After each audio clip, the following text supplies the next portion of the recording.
Assalamualaikum warahmatullahi wabarakatuh. Jumpa kembali bersama saya di channel Ulik Sejarah.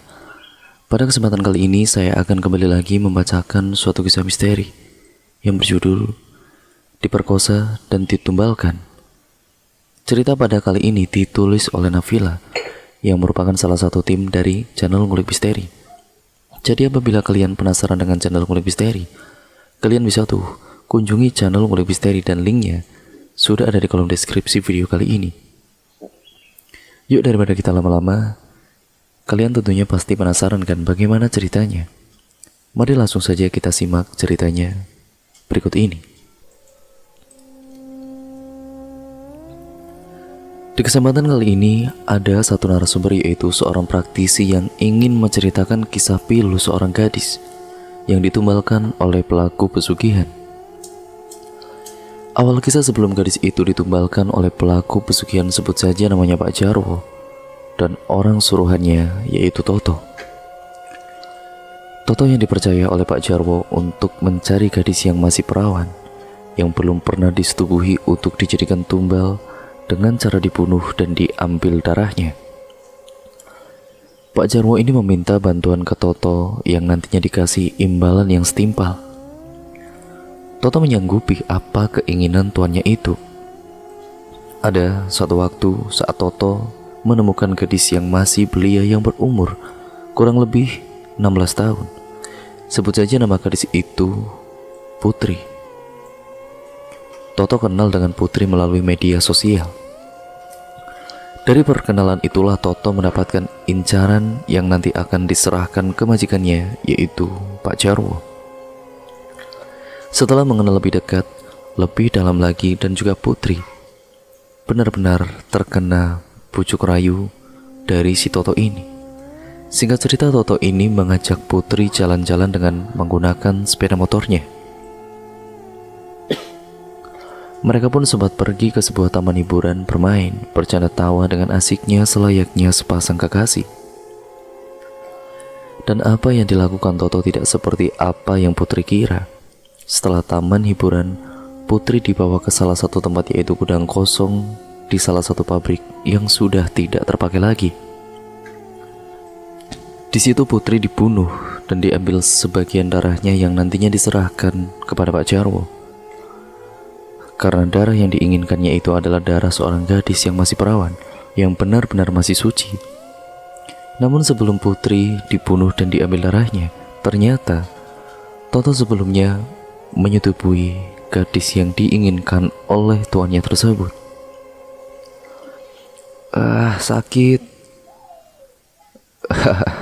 Akhirnya aku mendapatkan darah ini.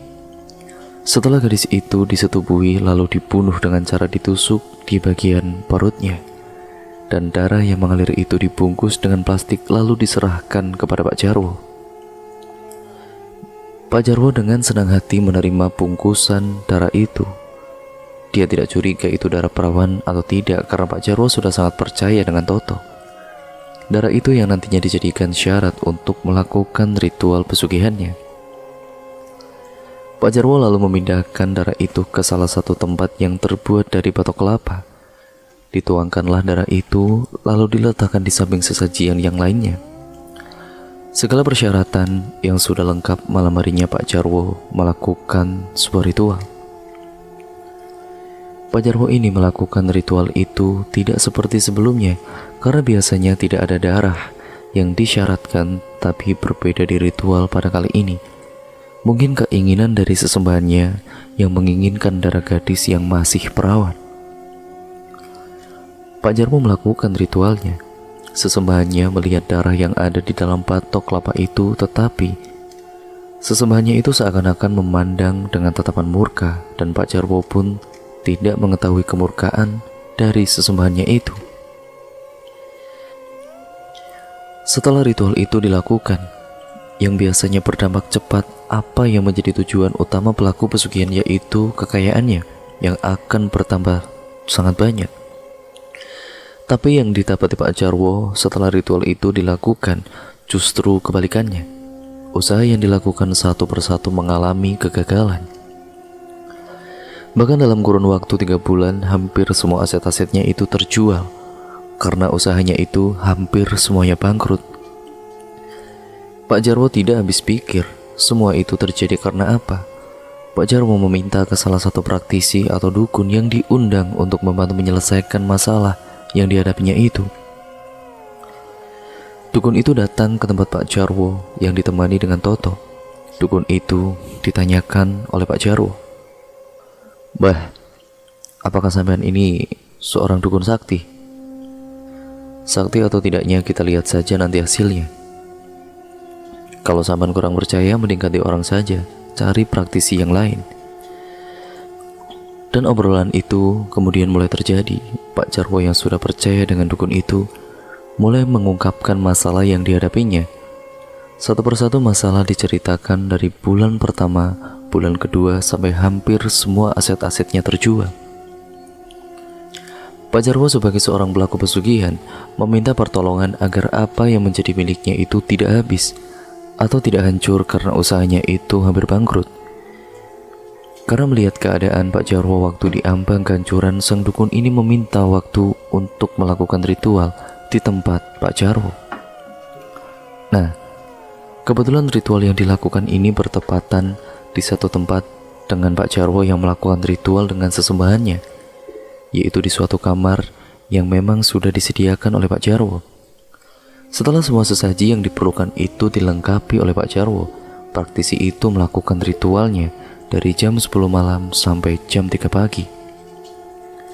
Setelah keluar dari kamar di pagi hari, pada waktu itu menjelang subuh, praktisi ini tidak istirahat sama sekali karena melihat Pak Jarwo yang sudah terlelap tidur di sofa.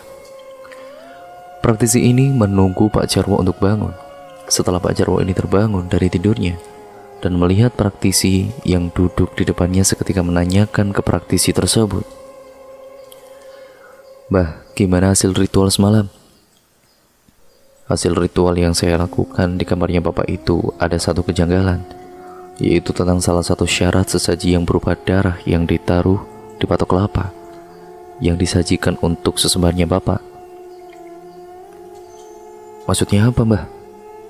"Mohon maaf jika ini salah. Ada satu hal yang membuat Pak Jarwo ini bangkrut atau gagal dalam melakukan ritual ataupun usaha Bapak. Saat Pak Jarwo ini melakukan ritual untuk sesembahan agar keinginan Pak Jarwo ini terkabul dengan mendapatkan kekayaan yang lebih, tapi justru sebaliknya. Usaha apapun yang dilakukan oleh Pak Jarwo akan mengalami kebangkrutan, dan itu dipastikan tidak akan bertahan lama. Apakah ini tidak ada solusinya lagi, Mbah?" "Ya, mohon maaf Pak Jarwo. Hasil dari komunikasi ritual yang saya lakukan semalam itu, waktu bertemu dengan sesembahannya Pak Jarwo, dia sudah sangat murka. Karena darah yang diserahkan itu bukanlah darah gadis yang masih perawan. Walaupun darah itu adalah darah seorang gadis, tapi darah itu sudah tidak perawan lagi, sudah tidak suci lagi. Mohon maaf Pak Jarwo, ketika sampean ini mendapatkan darah perawan, dari mana asal usul darah ini yang diserahkan kepada Bapak dan digunakan untuk ritual?" "Ada salah satu pesuruhnya saya, yaitu Toto, Pak, yang benar-benar tahu asal muasal darah yang saya sajikan. Coba tanyakan apakah darah itu sudah ada yang pernah menggunakan apa belum." Singkat cerita, Pak Jarwo menghubungi Toto dan menyuruhnya untuk datang ke rumahnya. Selang beberapa menit kemudian, Toto datang dan langsung dipersilahkan untuk duduk. Pak Jarwo langsung menanyakan kepada Toto, "Kamu jawab yang jujur." "Iya apa Pak? Kamu waktu itu membawa sekantung darah, sebenarnya darah gadis perawan atau bukan?" Toto yang mendapatkan pertanyaan itu tidak bisa berkata apa-apa. Toto sempat termenung dan tidak mengucapkan sepatah kata pun. Sampai 3 kali pertanyaan yang sama itu dilontarkan kepada Toto, dan Toto hanya menjawab, "Gadis yang saya bunuh itu adalah gadis yang benar-benar masih perawan kok Pak. Tapi mohon maaf Pak, sebelum gadis itu terbunuh, saya setubuhi dulu gadis itu, dan darahnya saya serahkan kepada Bapak." Pak Jarwo yang mendengar perkataan si Toto langsung naik pitam tentunya. Emosinya meluap sampai Toto terkena tamparannya. Wah, maksudmu itu apa? Toto yang terkena tamparan itu secara tiba-tiba pun kaget. Maksudnya gimana? Gimana apanya?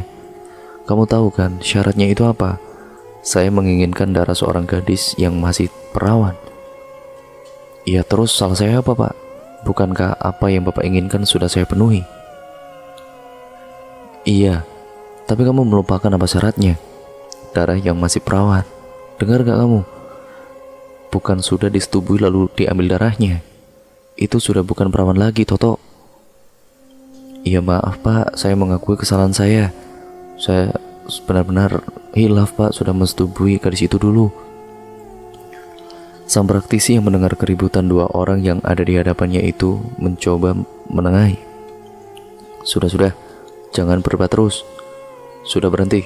Semua itu sudah terlanjur. Apapun yang menjadi masalahnya, semua itu sudah terjadi. Kalian berdebat pun tidak akan membuahkan hasil, percuma saja. Tidak akan mengembalikan apa yang sudah Bapak dapatkan dan juga rasakan. Pak Jarwo yang duduk kembali di kursinya sementara praktisi ini masih berbicara tentang hasil ritualnya. Jadi begini, apa yang sudah Bapak lakukan saat Bapak ini melakukan ritual, kemurkaan sesembahannya Pak Jarwo itu disebabkan karena darah perawan ini sudah tidak suci lagi. Dan salah satu solusinya Pak Jarwo harus secepatnya mengganti darah itu. Kalau tidak, dalam jangka waktu seminggu itu tidak mendapatkan darah tersebut, mungkin berdampak pada Bapak sendiri atau keluarga Bapak. Ya maksudnya apa Mbah? Pak Jarwo ini menanyakan kepada praktisi itu. Maksudnya itu, sesembahan yang sudah membantu Bapak bisa menumbalkan salah satu dari keluarganya Bapak. Bahkan bisa jadi Pak Jarwo sendiri yang akan menjadi tumbal. Jika Pak Jarwo tidak sesegera mungkin mengganti darah tersebut, ini batas waktunya hanya 1 minggu. Setelah mendengar perkataan sang praktisi, Pak Jarwo langsung mengarah ke Toto. Kamu carikan, nanti saya kasih uang lebih buat kamu. Tapi waktu itu karena Toto yang sudah ditampar oleh Pak Jarwo menolak dengan terang-terangan. Saya tidak mau lagi berurusan dengan sampean, apalagi disuruh membunuh. Saya merasakan bagaimana dihantui oleh arwah-arwah orang yang sudah saya bunuh, Pak. Ungkap Toto yang benar-benar dengan tegas pada kali itu kepada Pak Jarwo. Sang praktisi pun menyaksikan perdebatan keduanya. Sementara Pak Jarwo kebingungan, waktu yang diberikan hanya 7 hari dan harus mencari kemana seorang gadis untuk sesembahannya ini, untuk memulihkan kekayaan yang hampir hancur itu. Singkat ceritanya, malam terakhir, malam 7 hari sebelum Pak Jarwo melakukan ritual, dia datang ke praktisi meminta sebuah bantuan. Saya sampai saat ini belum bisa mendapatkan gadis perawan, Pak. Gadis yang masih suci. Ini harus bagaimana, Mbah? Maaf, saya tidak bisa lagi membantu Bapak karena inilah perjanjian dengan sesembahannya Pak Jarwo itu sendiri. Saya hanya membantu mencarikan solusi, tapi dari solusi yang saya sampaikan kepada Pak Jarwo, ya Pak Jarwo tidak bisa menyanggupi. Jadi mohon maaf, saya tidak bisa membantu lagi. Saya tidak ingin berurusan dengan dedemit itu. Pak Jarwo tidak bisa menyanggupi, dan jadi mohon maaf saya tidak bisa membantu lagi, Pak. Pak Jarwo benar-benar ketakutan merasakan hal yang tidak pernah dirasakan sebelumnya. Rasa takut tentang sesembahan yang bila mana datang secara tiba-tiba dan mengambil nyawanya. Sampai malam terakhir yang dijanjikan atau yang ditentukan, Pak Jarwo tidak pulang ke rumahnya.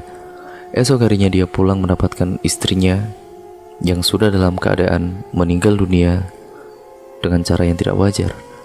Melihat kondisi istrinya yang sudah tidak bernafas lagi, anak-anaknya teriak memanggil nama ibundanya. Sementara Pak Jarwo sebagai sang suami, sebagai kepala rumah tangga hanya bisa menangisi istrinya karena dirinya sendiri tahu kalau inilah murka dari sesembahannya, karena salah satu syarat tidak dipenuhi oleh Pak Jarwo dan berdampak kepada keluarganya sendiri.